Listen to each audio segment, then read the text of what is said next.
I went to Haiti many years ago, early 1960s. I was just a young boy. When I arrived in that nation, one of the most demon-infested nations in the world, just a little short air flight from the United States of America. America needs to be ashamed of itself. You say, why, Mars? Because we claim to have so much Christianity, and we allow just an hour away from our shores one of the most demon-infested nations in the world. And we can't take it. Come on, don't look at me with that look. As a little boy, God sent me over there. Crusade, big stadium, downtown. Before I got there, my posters and handbills were torn down by the priests. And they took them into their orgies. And they put them up in their little huts. And they stuck me full of pins. And they marched around me, trying to put curses on me. When I landed, it was quite an experience. We were there as the guest of the president, Duvalier, the dictator. Now is dead. Son's been thrown out of the country. You all know what's happened in Haiti. When I landed there, and a large group of business people were there with Brother Cerullo, 20 or 30. The senators came out to meet us. Senator Arthur Bonhomme, who was a wonderful Christian, spirit-filled. They had a long motor arcade ready to go by the palace. I got off of the plane, was escorted into the leading car, long, sleek, black car. And all of a sudden, I got sick in the pit of my stomach. I said to my song leader who was alongside of me, that time it was a Swedish man. I said to him, tell that driver to get out of this motor arcade. He said, you can't do that. We're going by the palace.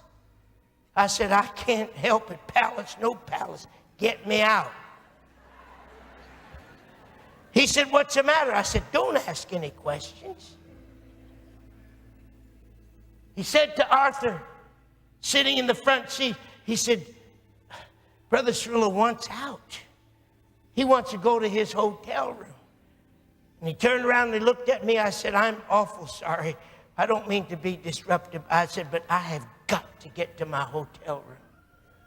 So they broke out of the motor arcade, took me to my hotel room.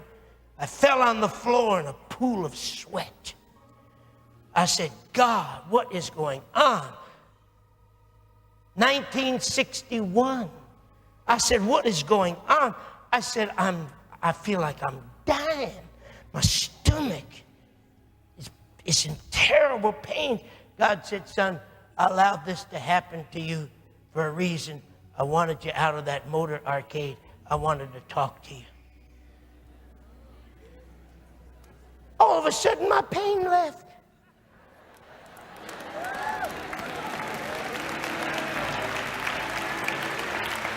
I'm lying on the floor in this hotel room. I said, what is it, God? God said, I wanted to tell you that tonight there's 300 witch doctors coming to kill you.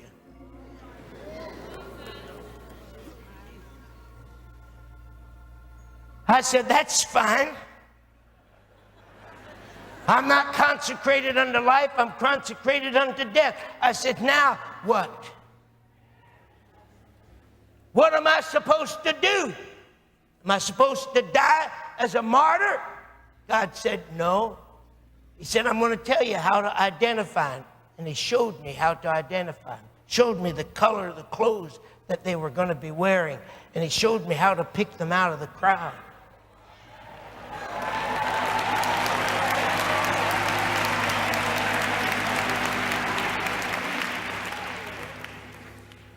Then he said to me the most startling thing.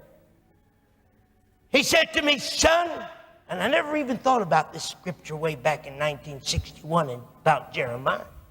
He said to me, son, he said, tonight, the word that you speak will be exactly as if I have spoken it. And whatever you speak, I'll bring to pass.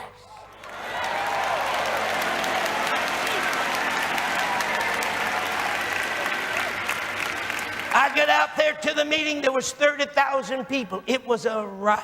It was a mess. Demas Shakarian, at that time, was president of the Full Gospel Businessmen's Fellowship, has now gone on to be with Jesus. He was trying to lead the service, trying to get order. I mean, it was havoc. When I walked into the stadium, there was no place for me to get through. I had to walk through the crowd. Got up on the stage. As soon as I got up there, no introduction, he turned around, walked off, and gave me the microphone. Place was a mess. I stood up, greeted the people, started to talk, and God showed me what they were going to do. Little chants. They started here, and they went here, and they went there, and they went the other place. And I called for order. Oh, that chanting on that organ.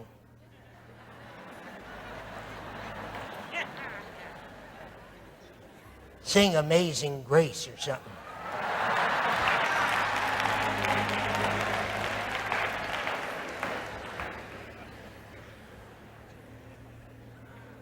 I called for order. They stopped. I went on and talked for 2 or 3 more minutes, and they started again. God showed me they're going to rush the platform. They're going to kill me. I called for order. They stopped. They started again. I'll never forget my little interpreter. He was a Bible school student. I won't tell you what was already happening to him. He was wet.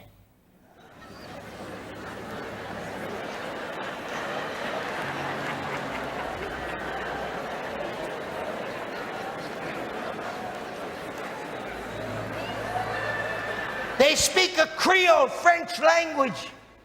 I turned around, I put my finger in his face, and I said to him, son, I said, I know how you feel. I said, but don't you dare say one word, but exactly what I say. Then I told the people, I said, people of Haiti,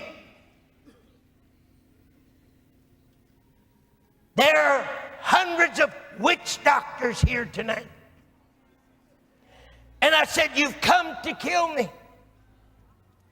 You say, how do I know this? I said, because the living God told me.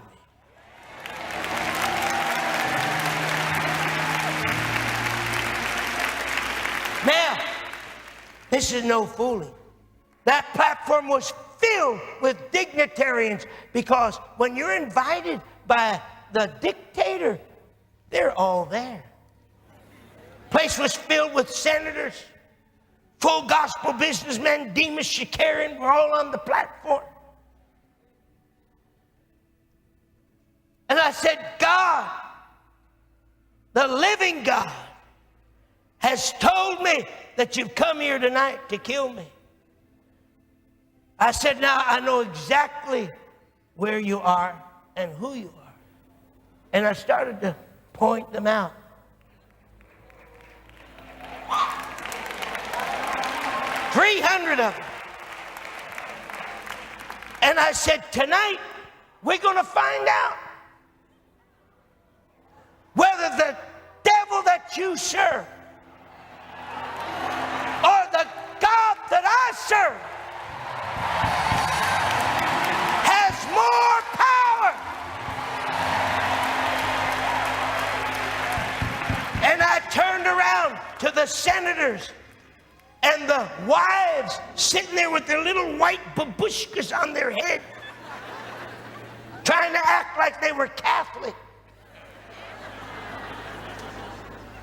And I turned around and I said to them, I said, before all of these dignitaries, I said, I will not be responsible.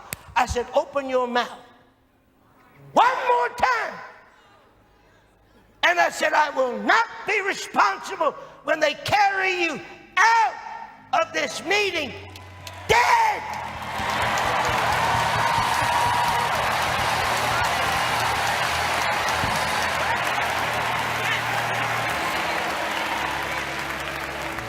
You could hear a pin drop. Not a soul moved. Not one person spoke. And I preached for 20 minutes, and all of a sudden, in the back of the stadium, somebody let out a scream. And they took a little baby, a little child, looked like 4 or 5 years of age, and they started to push it over the heads of the people until they got it down to the front of the platform. And I looked at my interpreter and I said, what's happening? And he said to me, Brother Cerullo, somebody shouted way in the back there that this little child, this little baby, while you were preaching, who was born totally blind, all of a sudden began to reach around in the arms of the person that was holding them, the mother and the father, and began to see. And the blindness is gone. The little child is perfectly healed. And he said that they just threw the baby up here because they didn't know what else to do with it. Now, I got the mother and the father through the crowd. And when we got them through the crowd, and they stood there with their blind baby, perfectly healed, perfectly healed, perfectly healed. The general behind me stood up. And I can see him to this day with all of his uniform of war. And he put his hands on his head like this and he said, scream. He said, my God. He said, that's my neighbor.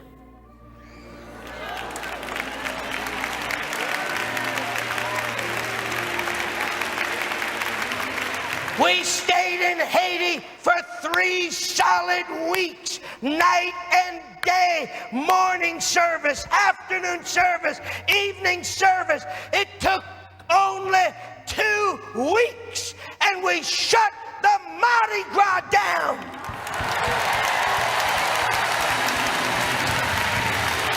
They had to stop because there was nobody in the streets. They were all in the crusade getting saved.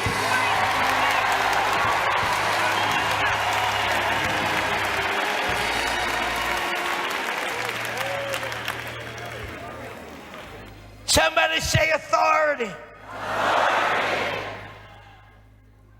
This new level of strategic prayer that will penetrate the darkness has to be anointed with divine spiritual authority that gives